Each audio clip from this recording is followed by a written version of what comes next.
नमस्कार दोस्तों, आप कैसे हैं? हम उम्मीद कर रहे हैं कि आप अच्छे होंगे, स्वस्थ होंगे, मस्त होंगे। आज का वीडियो कुछ खास होने वाला है। खास कुछ इस तरह होने वाला है कि जैसे मान लो सपोज दैट आपने हाई स्कूल किया। हाई स्कूल करने के बाद आपको कुछ समझ नहीं आ रहा है क्या करें। आपने इंटर कर लिया, इंटर करने के बाद आपको समझ नहीं आया कौन सी फॉर्म अप्लाई करें। आपने ग्रेजुएशन कर लिया, आपको ये नहीं समझ में आ रहा है कौन सी फॉर्म अप्लाई करें ताकि हमको सरकारी जॉब लग जाए। और सरकारी जॉब के लिए आप इधर उधर से भटक रहे हैं, तो आज आपको एक ऐसा रास्ता बताएंगे, एक ऐसा वे बताएंगे जिससे आप बहुत अच्छा, अर्थात आपका जो सफर, अगर आपने सफर को अच्छे से तय किया तो आपकी मंजिल बहुत लाजवाब होगी, बहुत लाजवाब। अर्थात एक जैसे अगर देखा जाए तो अगर मैं बात करूं, मैं बात जो कर रहा हूं ना, वो कर रहा हूं एसएससी की। एसएससी कई एग्जाम कंडक्ट करवाती है, उनके बारे में आज हम आपको बताएंगे कि अर्थात हमने अगर हाई स्कूल पढ़ लिया तो हाई स्कूल पढ़ने के बाद कौन से एसएससी में अप्लाई करें ताकि हमारा एसएससी में सिलेक्शन हो जाए। इंटर पढ़ने के बाद ऐसी कौन सी जॉब के लिए मैं अप्लाई करूं ताकि हमारा इंटर लेवल में नौकरी लग जाए। ग्रेजुएशन करने के बाद ऐसी कौन सी जॉब अप्लाई करूं ताकि हमारी नौकरी लग जाए। यदि मैं आपको ये भी बताता चलूं कि जो ग्रेजुएशन लेवल में सीजीएल होता है ना, अगर कहा जाए तो ये मिनी आईएएस होता है। मिनी आईएएस का मतलब ये आईएएस के बाद इसका अर्थात अगर देखा जाए तो पावर इसमें होती है एसएससी सीजीएल में। तो ये बहुत अच्छी जॉब है, बहुत अच्छी सरकारी जॉब है। आज इसके बारे में हम आपको बताने वाले। तो आइए बिना देरी करते हुए आपको बताते हैं कि एसएससी कौन कौन से एग्जाम कंडक्ट करवाती है। यदि आप हाई स्कूल लेवल पास कर लिए, अर्थात आपने हाई स्कूल पास कर लिया है, तो आप क्या फॉर्म फिलअप कर सकते हैं एसएससी में। एसएससी में आप एसएससी एमटीएस को फॉर्म फिलअप कर सकते हैं। अर्थात एसएससी जो है वो एसएससी एमटीएस का भी एग्जाम करवाती है। और आप क्या, यदि आप हाई स्कूल पास कर लिए हैं तो एसएससी जीडी कांस्टेबल का भी फॉर्म आप अप्लाई कर सकते हैं। आप एसएससी जीडी कांस्टेबल का भी फॉर्म अप्लाई कर सकते हैं। और यदि आपने हाई स्कूल पास कर लिया तो आप एसएससी में क्या सिलेक्शन पोस्ट को भी अप्लाई कर सकते हैं। आपको ये भी बताता चलूं कि जो सिलेक्शन पोस्ट होता है वो हाई स्कूल लेवल पे भी होता है, ग्रेजुएशन लेवल पे भी होता है, इंटर लेवल पे भी, अर्थात हाई स्कूल, इंटर, ग्रेजुएशन तीनों लेवल पे भी ये एग्जाम कंडक्ट करवाता है। अर्थात कौन? एसएससी। एसएससी एमटीएस भी करवाती है, एसएससी जीडी कांस्टेबल और सिलेक्शन पोस्ट भी करवाती है यदि आप हाई स्कूल पास कर लिए हैं तो। अब यदि आप इंटर पास कर लिए, यदि आप 12वीं पास कर लिए हैं तो एसएससी क्या एग्जाम कंडक्ट करवाती है? SSC CHSL. अर्थात अगर आपने हाई स्कूल पास कर लिया है तो आप एसएससी सीएचएसएल का फॉर्म फिलअप कर सकते हैं। अर्थात यदि आप इंटर पास कर लिए हैं तो आप एसएससी सीएचएसएल का फॉर्म फिलअप कर सकते हैं। और यदि आप इंटर पास कर लिए हैं तो एक एसएससी क्या एग्जाम कंडक्ट करवाती है? SSC stenographer. यदि आप इंटर पास कर लिए हैं तो आप एसएससी स्टेनोग्राफर को भी अप्लाई कर सकते हैं। और साथ साथ में इंटर लेवल पे सिलेक्शन पोस्ट का भी आप अप्लाई कर सकते हैं। अर्थात इंटर लेवल पे एसएससी सीएचएसएल, एसएससी स्टेनोग्राफर और सिलेक्शन पोस्ट को भी आप अप्लाई कर सकते हैं। और यदि आप ग्रेजुएशन कर चुके हैं तो ग्रेजुएशन लेवल पे होता है एसएससी सीजीएल। ये बहुत मानी जानी है ये सीजीएल, एसएससी सीजीएल बहुत, अगर एसएससी में देखा जाए तो सबसे टॉप पे यही होती है एसएससी सीजीएल। इसके लिए लोग अर्थात बहुत अच्छे से संघर्ष करते हैं और इसमें टॉप टॉप वैकेंसी है, बहुत अच्छी अच्छी वैकेंसी है। इसी के लिए लोग ज्यादा संघर्ष करते रहते हैं। एसएससी सीजीएल बहुत अच्छी, मोस्ट पावरफुल जॉब है। इसके बाद अगर आप ग्रेजुएशन कर चुके हैं तो आप एसएससी सीपीओ, अर्थात जो एसआई बनते हैं, तो आप इसको भी अप्लाई कर सकते हैं। और साथ साथ में सिलेक्शन पोस्ट को भी अप्लाई कर सकते हैं। अर्थात ग्रेजुएशन आप कर चुके हैं तो एसएससी सीजीएल को भी, कंबाइंड ग्रेजुएशन लेवल को भी अप्लाई कर सकते हैं और एसएससी सीपीओ को भी अप्लाई कर सकते हैं और साथ साथ में सिलेक्शन पोस्ट को भी अप्लाई कर सकते हैं। अर्थात हमने ये जाना कि यदि आप हाई स्कूल पास कर लिए हैं तो एमटीएस, जीडी और सिलेक्शन पोस्ट को अप्लाई कर सकते हैं। और 12th पास कर लिए हैं तो सीएचएसएल, स्टेनोग्राफर, सिलेक्शन पोस्ट को अप्लाई कर सकते हैं। और ग्रेजुएशन पास कर लिया है तो सीजीएल, सीपीओ और सिलेक्शन पोस्ट को भी अप्लाई कर सकते हैं। और आपको ये भी बताता चलूं कि ये जो आपको पूरा का पूरा दिखाया, चाहे एमटीएस हो, चाहे जीडी हो, चाहे सिलेक्शन पोस्ट हो, CHSL, stenographer, selection post, CGL, CPO, ये सारे के सारे एसएससी एग्जाम कंडक्ट कराते हैं। और आपको ये भी बता दें कि एक मैंने नहीं बताया, एसएससी जेई जो होता है वो भी एसएससी ही एग्जाम कंडक्ट करवाती है। यदि आप डिप्लोमा कर चुके हैं, यदि आप डिप्लोमा कर लिए हैं तो उसके लिए भी एसएससी ही एग्जाम कंडक्ट करवाती है। तो एसएससी जेई का, हालांकि उसका मैं नहीं बता रहा हूं, मैं केवल 3 का बता रहा हूं।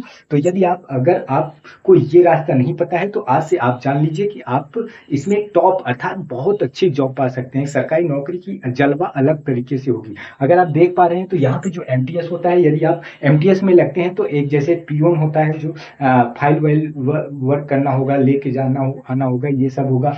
कांस्टेबल बन जाएंगे, अर्थात आप जैसे मान लो सीआईएसएफ हो गया, आईटीबीपी हो गया, इसमें आप कांस्टेबल बन जाएंगे। और अगर सीएचएसएल में हो गए तो सीएचएसएल में आप ये भी जानते हैं कि जैसे एलडीसी हो गया, ये सब आप इसमें पा सकते हैं। स्टेनोग्राफर में मान लो स्टेनो जैसे कोई आप जहां भी कहीं भी सिविल कोर्ट में जाइए या कहीं भी हाई कोर्ट या डिस्ट्रिक्ट कोर्ट में जाइए तो वहां पर टाइपिंग करने वाले बैठे होते हैं, यही सब स्टेनो लोग होते हैं। और अगर आप सीजीएल बनते हैं, जैसे आप सीबीआई ऑफिसर हो गया, इनकम टैक्स एक्साइज इंस्पेक्टर हो गया, और आप एमईए हो गया, और एएसओ हो गया, डबल एओ हो गया, अर्थात बहुत आप नारकोटिक्स डिपार्टमेंट एनआईए बन सकते हैं। बहुत अच्छी अच्छी जॉब है। अर्थात अगर देखा जाए तो पूरे के पूरे 23 से 24 बहुत टॉप मोस्ट पावरफुल जॉब है। अगर देखा जाए तो आईएएस के बाद इसी का नंबर आता है एसएससी सीजीएल का, इसलिए एसएससी सीजीएल को मिनी आईएएस भी कहा जाता है। इसके बाद आप सीपीओ बन सकते हैं, एसआई जिसे बोलते हैं, अर्थात और इसके बाद आप सिलेक्शन पोस्ट में भी आप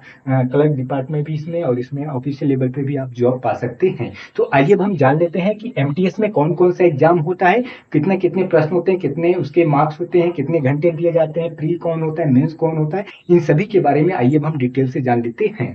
तो आइए अब हम देख लेते हैं कि एसएससी सीजीएल का जो प्री एग्जाम होता है वो कैसा होता है, और एसएससी सीपीओ का जो प्री एग्जाम होता है वो कैसा होता है, इनके बारे में हम जान लेते हैं। तो अगर हम बात करते हैं कंबाइंड ग्रेजुएशन लेवल की, अर्थात जो एसएससी सीजीएल का होता है उसमें 4 सब्जेक्ट होते हैं। प्री में कितने सब्जेक्ट होते हैं? 4 सब्जेक्ट होते हैं। कौन कौन से? एक मैथ्स होता है, एक रीजनिंग होता है, एक जीके जीएस होता है, और एक क्या होता है? इंग्लिश होता है। मैथ्स में 25 क्वेश्चन 50 मार्क्स का होता है, और रीजनिंग 25 क्वेश्चन 50 मार्क्स का होता है, और जीके जीएस 25 क्वेश्चन 50 मार्क्स का होता है, और इंग्लिश 25 क्वेश्चन 50 मार्क्स का होता है। अगर नंबर ऑफ क्वेश्चन देखेंगे तो पूरे के पूरे 100, और नंबर ऑफ मार्क्स देखेंगे पूरे के पूरे 200, अर्थात 100 क्वेश्चन का 200 मार्क्स का आपका क्या होता है? एसएससी सीजीएल होता है। अर्थात 100 क्वेश्चन आपका रहेगा math, reasoning, GK GS, English, और 200 मार्क्स रहेगा। और जो टाइमिंग दी जाती है पूरे के पूरे कितने? 60 मिनट, अर्थात 1 घंटे की टाइमिंग दी जाती है।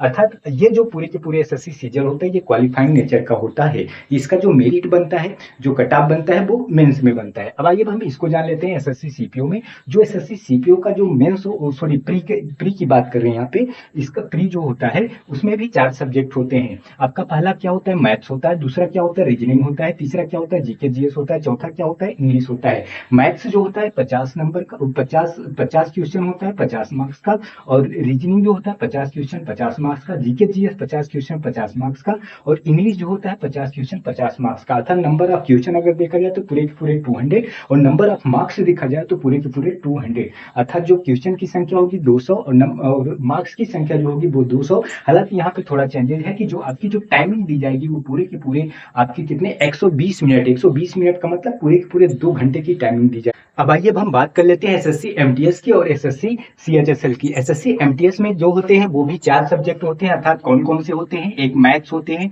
और एक रीजनिंग होते हैं, एक जीके जीएस होते हैं, और एक कौन होते हैं? इंग्लिश। अगर मैथ्स देखा जाए तो वो 20 क्वेश्चन का होता है 60 मार्क्स का, रीजनिंग जो होता है 20 क्वेश्चन 60 मार्क्स का, और जीके जीएस 25 क्वेश्चन 75 मार्क्स का, और इंग्लिश जो होता है 25 क्वेश्चन 75 मार्क्स का।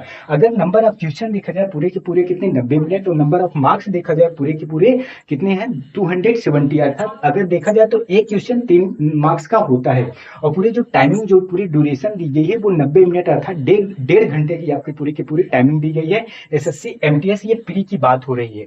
अब आइए हम देख लेते हैं एसएससी सीएचएसएल। एसएससी सीएचएसएल का जो होता है उसमें भी 4 सब्जेक्ट होते हैं प्री में। एक मैथ्स होता है, एक रीजनिंग होता है, एक जीके जीएस होता है, और एक कौन होता है? एक आपका इंग्लिश होता है। जो मैथ्स होता है वो 25 क्वेश्चन 50 मार्क्स का, रीजनिंग 25 क्वेश्चन 50 मार्क्स का, जीके जीएस 25 क्वेश्चन 50 मार्क्स का, और आपका जो इंग्लिश होता है वो भी 25 क्वेश्चन 50 मार्क्स का। और जो पूरे इसकी टाइमिंग जो दी जाती है, पूरी ड्यूरेशन दी जाती है, वो पूरे के पूरे कितने? 60 मिनट, अर्थात पूरे 60 मिनट, अर्थात 1 घंटे की टाइमिंग दी जाती है। और जो इसमें सीएचएसएल में नंबर ऑफ क्वेश्चन होते हैं वो पूरे के पूरे 100 होते हैं, नंबर ऑफ मार्क्स जो होते हैं वो पूरे के पूरे 200 होते हैं। अर्थात हमने क्या जाना? एसएससी एमटीएस और एसएससी सीएचएसएल के बारे में जाना। अब आइए हम जान लेते हैं स्टेनोग्राफर के बारे में और एसएससी जो सिलेक्शन पे पोस्ट होता है उनके बारे में। अगर स्टेनोग्राफर में देखा जाए तो आपका रीजनिंग होता है और जीके जीके जीएस होता है और इंग्लिश होता है। यहाँ पे मैथ्स होता ही नहीं है, अर्थात स्टेनोग्राफर में आप मैथ्स को नहीं पाएंगे। क्या क्या पाएंगे? रीजनिंग पाएंगे, जीके जीएस, इंग्लिश, अर्थात 3 सब्जेक्ट। जो आपका रीजनिंग होगा 50 क्वेश्चन 50 मार्क्स का, जीके जीएस 50 क्वेश्चन 50 मार्क्स का, इंग्लिश जो होगा वो 100 क्वेश्चन 100 मार्क्स का। अगर नंबर ऑफ क्वेश्चन देखें तो 200 और number of marks 200, 200 question 200 marks का। टाइमिंग जो दी जाएगी, ड्यूरेशन जो 120 मिनट अर्थात 2 घंटे पूरी टाइमिंग दी जाएगी, किसमें? स्टेनोग्राफर में। अब आइए हम बात कर लेते हैं सिलेक्शन पोस्ट में। सिलेक्शन पोस्ट में आपका मैथ्स होगा, रीजनिंग होगा, जीके जीएस होगा और साथ में क्या होगा? इंग्लिश होगा। मैथ्स 25 क्वेश्चन 50 मार्क्स का, रीजनिंग जो होगा 25 क्वेश्चन 50 मार्क्स का, जीके जीएस 25 क्वेश्चन 50 मार्क्स का, इंग्लिश जो होगा वो 25 क्वेश्चन 50 मार्क्स का। अर्थात जो नंबर ऑफ क्वेश्चन होंगे वो 100 होंगे, नंबर ऑफ मार्क्स कितने होंगे? 200, और टाइमिंग जो दी जाएगी वो कितनी? 60 मिनट अर्थात 1 घंटे दी जाएगी सिलेक्शन पोस्ट में। अर्थात ये मैं जिसकी बात कर रहा हूँ ये सब प्री की बात कर रहा हूँ। अब आइए देख लेते हैं कि इन सभी में जो हमने बताया, चाहे वो एसएससी सीजीएल हो, सीपीओ हो, एमटीएस हो, सीएचएसएल हो, स्टेनोग्राफर हो, चाहे सिलेक्शन पोस्ट हो, इनमें से कौन कौन से मेंस होते हैं, आइए उसके बारे में बता देते हैं। अब आइए हम मेंस के बारे में चर्चा करते हैं और आपको ये भी बता दें कि किसका किसका मेंस होगा। एसएससी सीजीएल का मेंस होगा, एसएससी सीएचएसएल का होगा और एसएससी सीपीओ का मेंस होगा। बाकी 3 का नहीं होगा, चाहे वो आपका एमटीएस हो, चाहे वो स्टेनोग्राफर, चाहे सिलेक्शन पोस्ट। ये जिसका जिसका मेंस होगा इसके बारे में आइए हम चर्चा कर लेते हैं। तो एसएससी सीजीएल का जो मेंस होगा वो आपके उसमें भी आपकी मैथ्स रहेंगी, रीजनिंग भी रहेंगी, जीके जीएस रहेंगी, इंग्लिश। आपने प्री में भी देखा था यही सब था, अर्थात math, reasoning, GK GS, English. Mains में भी यही है, लेकिन वहां पे नंबर ऑफ क्वेश्चन 25 थे, यहाँ पे कुछ अलग अलग होने वाला है। अर्थात जो आपका मैथ्स होगा वो कितना होगा? 30 क्वेश्चन 90 मार्क्स का, अर्थात एक क्वेश्चन 3 मार्क्स का। प्री में कितना था? एक क्वेश्चन 2 मार्क्स का था, और वहाँ 25 और यहाँ 25 यहाँ 50 था प्री में। और मेंस में 30 क्वेश्चन 90 मार्क्स का। रीजनिंग में आपका 30 क्वेश्चन 90 मार्क्स का, अर्थात एक क्वेश्चन 3 मार्क्स का। जीके जीएस 25 क्वेश्चन 75 मार्क्स का, अर्थात एक क्वेश्चन 3 मार्क्स का। और इंग्लिश जो होगा 45 क्वेश्चन 135 मार्क्स का, एक क्वेश्चन 3 मार्क्स का। नंबर ऑफ क्वेश्चन जो होंगे वो 130 होंगे, नंबर ऑफ मार्क्स होंगे 390। अर्थात इसी से, अर्थात ये जो आप 390 आप देख पा रहे हैं ना,